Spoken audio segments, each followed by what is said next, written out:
Good day to all of you Rippaverse Hellions out there. With the advent of Bloodruth issue 2 on the horizon, soon to be fulfilled, hopefully we're going to get in our mailbox sometime soon.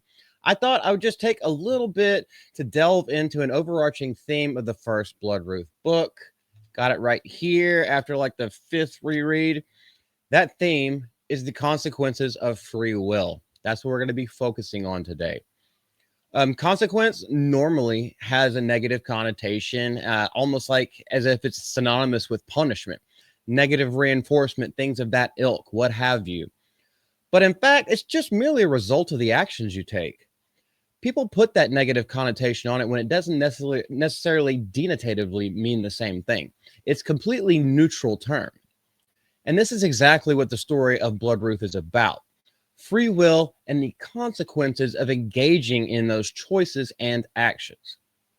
So it begins biblically with the story of Cain and Abel, the book of Genesis, right in the beginning near the creation, the conscious coveting of favor, and the means that humans are willing to go to achieve dominance. Whatever kind of dominance they're looking for, Cain obviously wanted favor from the Lord because they were offering sacrifices. His was deemed not worthy. Abel's was deemed perfect. So think of the trite expression, if I can't have it, then nobody can. It's this selfish cycle that keeps going around and has been basically since the beginning of time, at least since the beginning of rational thought. These are the thoughts in all of our heads when we focus on self rather than a higher purpose. The voices that we hear, the motivations that rise up, the whispers in our heads simultaneously weighing the price of our actions with the repercussions of the multiple outcomes. Like it or not, we all do this with every different thing. You have your knee-jerk response, you have your calculated response, and you have a whole bunch in between. Which one do you choose? That is your free will at work. And as with all of us, the fallen in sin, Cain succumbed to envy and emotion, not weighing all the other pluralities, which ultimately led to him choosing the rash path towards the ego-driven rage that pushed him into killing his own brother. People could say that it's a darker spirit. A lot of the times, the darker spirit is just us because we don't have the spirit of the Lord within us. That's a topic for another time, though. We can get into that much later. Now, for this selfish and demonic act, he was cursed to walk the earth alone. Not cursed to a physical affliction, but completely cut off from goodness, happiness, and prosperity of his soul. He would writhe and retch the rest of the days of his life. Much in the same way, when an average person loses their calm and lashes out against those undeserving of the vigorous impotence, it breaks apart families, friendships, relationships, much of the time over, for lack of a better word, nothing burgers. You know this anytime you get into an argument with somebody or you get a little bit irritated and agitated about something, you lash out, you say hurtful words, sometimes you do hateful things to people, and that causes a rift. This are the consequences of your free will. These are the consequences of your actions. Cain's seed would forever bear the curse of this original sin, and this is where we get the Bloodruth family in modern day. We pick up in this modern day with a family of not only a troubled past, but a troubled history, which we will not go into in this video because I'm merely talking about the theme of free will and consequences of actions.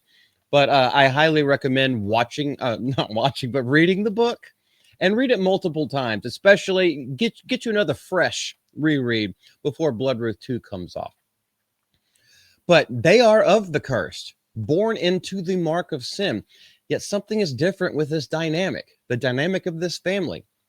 They used the free will that Cain had, the free will that we all have, the ability to weigh decisions and consequences, and they choose to rebel against their birthright. The scales must be balanced in their eyes. It isn't about the sins of the father way back near creation. They have the free will to choose a different path, and they take advantage of that free will to prove no man is set in any way except their own. No man is set in any way except the way that they set themselves to go. It's self-determination. At least that's how they see it. And I tend to agree. But on a grander scale, the mark that they were born with, they have altered and used to purify, in a sense, the powers that they have. They have the marks, and yes, they do use blood magic, but it comes at great cost, as do all things that require a bucking of the trend, a difficult and unpopular choice done for the earnest altruism of the soul. What feels good, the ephemeral ejaculation of ecstasy, is weakness. True strength lies in the values of humanity and spirit shining down against the glittered and vainglorious road that leads to suffering. This is what the Bloodruth family had decided quite long ago, and they raised their kids to be that little thing. Now, let's go into this a little bit more. Coming at a great cost, let's just put it into modern layperson terms. Okay, you know the correct thing to do is help the old lady cross the street. I'm just going to use the most basic example we could possibly think of. You know she's struggling. She's got her walker with the tennis balls underneath there. You know she's struggling to cross the street, but you got to get to work, or you have to wait on the next pedestrian light to turn. You could just make a little L and go your own separate way. Maybe you lose 30 seconds of your time, but no, you're stuck in your own head. I got to get to work.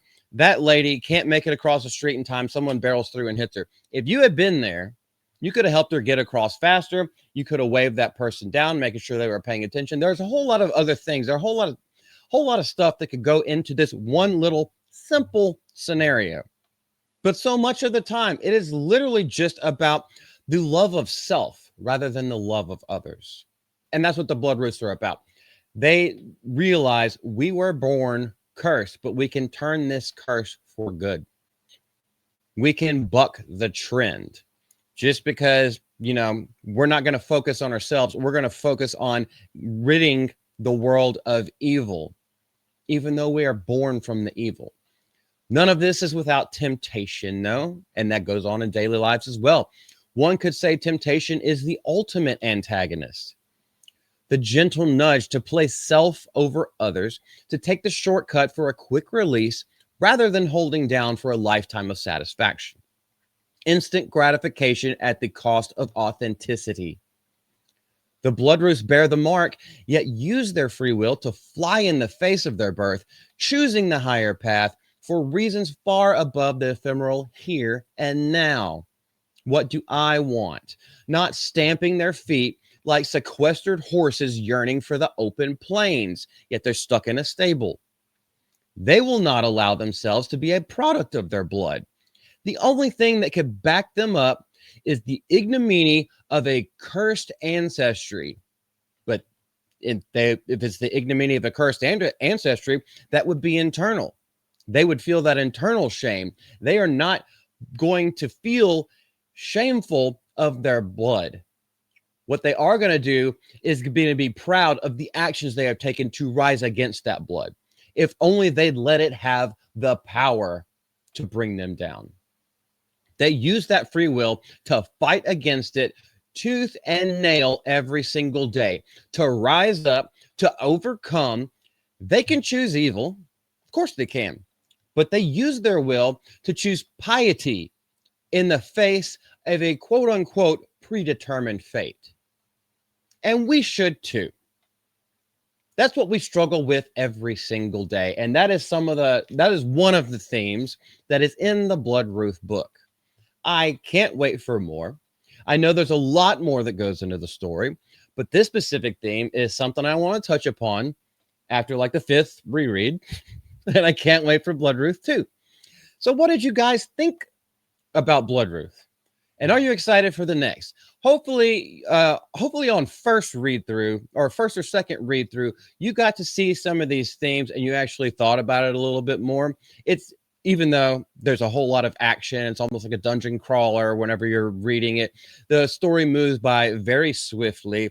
There is not a moment's rest, but the themes there, hopefully they connected with you. Hopefully I have brought that to light if you didn't catch on to them, but it is something that we can apply to everyday life, something we already do just without thinking about it on a daily basis. If you guys have anything to say, leave it down in the comment section below. Hail the Rippaverse. This is Malty from Malty from Malcolm Malty.